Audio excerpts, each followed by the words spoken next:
criou-se essa frase que é o mal do século. E eu fico sempre um pouco com o pé atrás com aquelas afirmações assim, porque o brasileiro é assim. Eu acho, mas acho que não é o brasileiro, eu acho que é qualquer pessoa do mundo, é o ser humano. Ou, porque hoje em dia as coisas são assim. Mas será que hoje em dia as coisas são assim?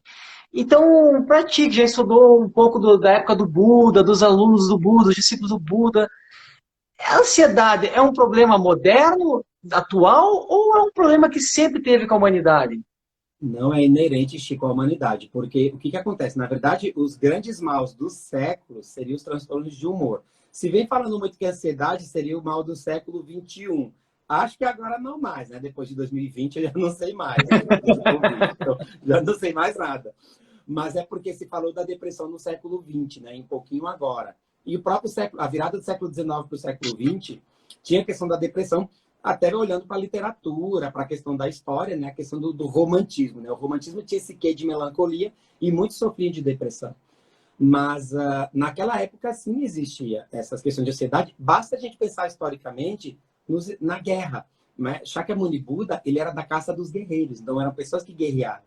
E quer coisa mais ansiogênica do que tu estar em risco da tua própria vida, então tu está em estado de hiperalerta ali. É além do samadhi, como eu digo, é pior, é o samadhi ruim, porque é o estado de hiperalerta.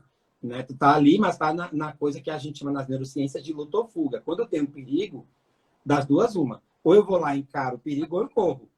E aí é nisso que a gente está numa guerra, né? Com coisas acontecendo ao redor. E como é que é isso, né? Então, a questão da ansiedade, ela sempre existiu, bastando olhar realmente as questões das grandes guerras, né? E muitas ocorreram até por questões precipitadas, por entendimentos precipitados de falhas de comunicação de uma pessoa com outra. Então, isso sempre existiu. Agora a coisa está mais intensa porque a gente está tendo hipervelocidade de várias coisas, né? Antes uma notícia vinha por carta, trazida por um mensageiro. Depois se criaram empresas e aí que começaram as cartas a chegarem por trem, depois por avião. Então a gente foi aumentando progressivamente a velocidade dessa comunicação, ao passo que agora a gente sabe de alguém que morreu quase que no mesmo instante, né? Sai o boletim do hospital, né? Infelizmente faleceu uma atriz, né? Anissete Bruno. É aquela coisa assim, o hospital emitiu o boletim, em menos de 5 minutos já está no Twitter, numa rede social e já chegou para meio mundo, né? Para meio Brasil. Então, é por isso que talvez se fale que tem essa questão da ansiedade, né? E aí a gente tem que observar isso na nossa própria forma de fazer as nossas comunicações, né? Vídeo WhatsApp, né? Às vezes aquela coisa assim, se tu pergunta uma coisa para alguém no WhatsApp e não responde imediatamente, nossa!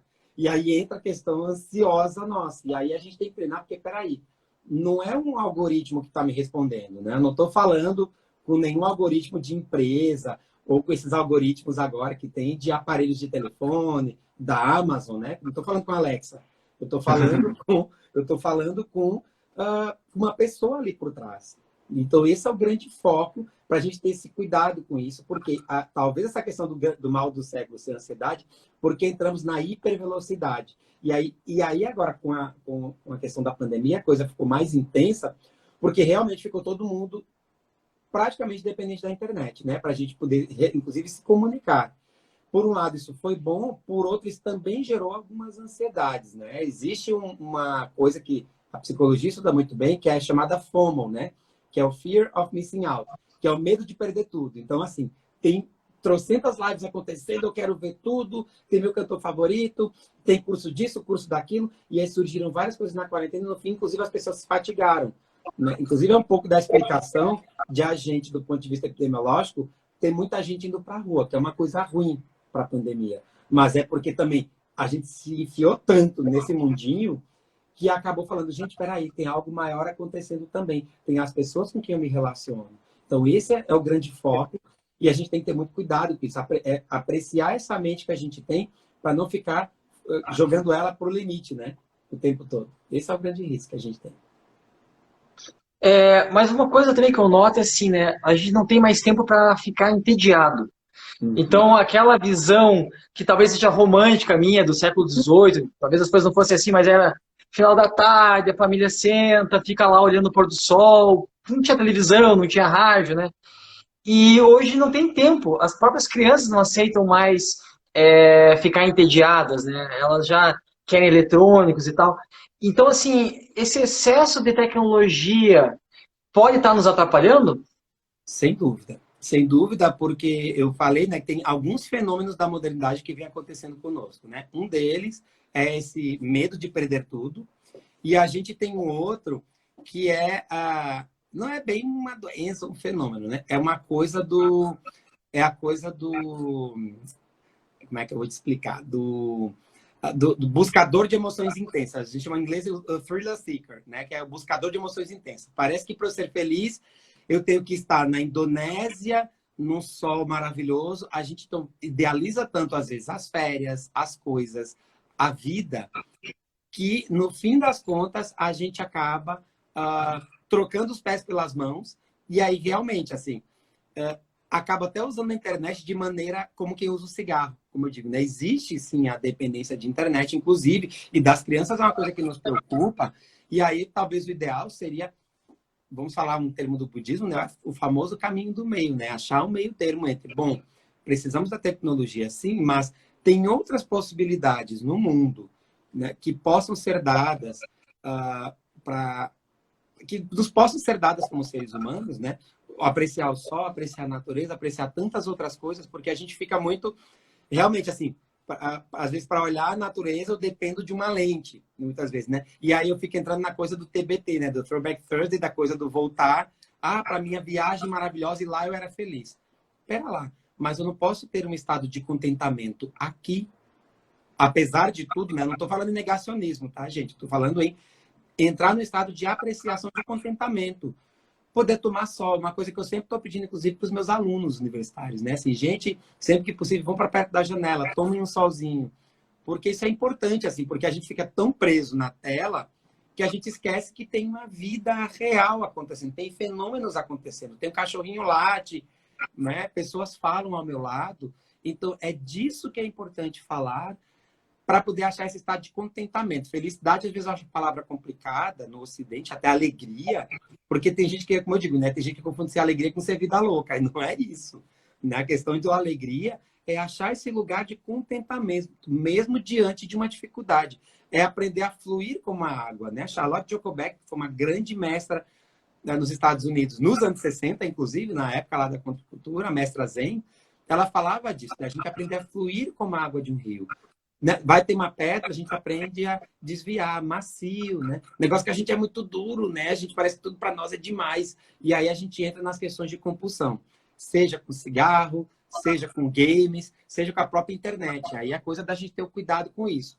Também, por outro lado, não patologizar, porque tem colegas também que vão para o extremo oposto, que é de achar uma justificativa para dizer que tudo é doença. Não é isso. Hoje a prova está aqui, né?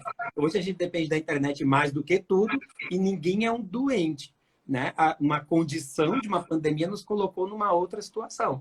Então, o que a gente fala como convite é realmente para a gente poder achar esse caminho do meio entre, bom, eu usufruo de tudo que a tecnologia me dá, né?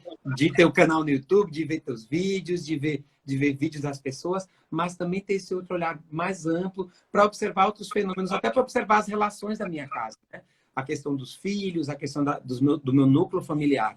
Como é que é a relação com as pessoas? A gente ficou tão preso num tablet, num dispositivo, que aí muitas das relações andaram se perdendo, né? E aí é nosso papel, talvez, resgatar isso de alguma forma. Eu tenho um exemplo que o pessoal aqui do canal já não aguenta mais ouvir falar, mas assim, quando se disse de a gente ficar imaginando coisas e idealizando coisas, a gente fica naquela coisa assim, não, eu só vou comer uma refeição gostosa no melhor restaurante de Paris Uhum. e aquela coisa toda. E para mim a coisa mais gostosa que eu já comi na vida foi uma manga durante um retiro, É mas isso, justamente por causa da atenção plena. é Ah, isso.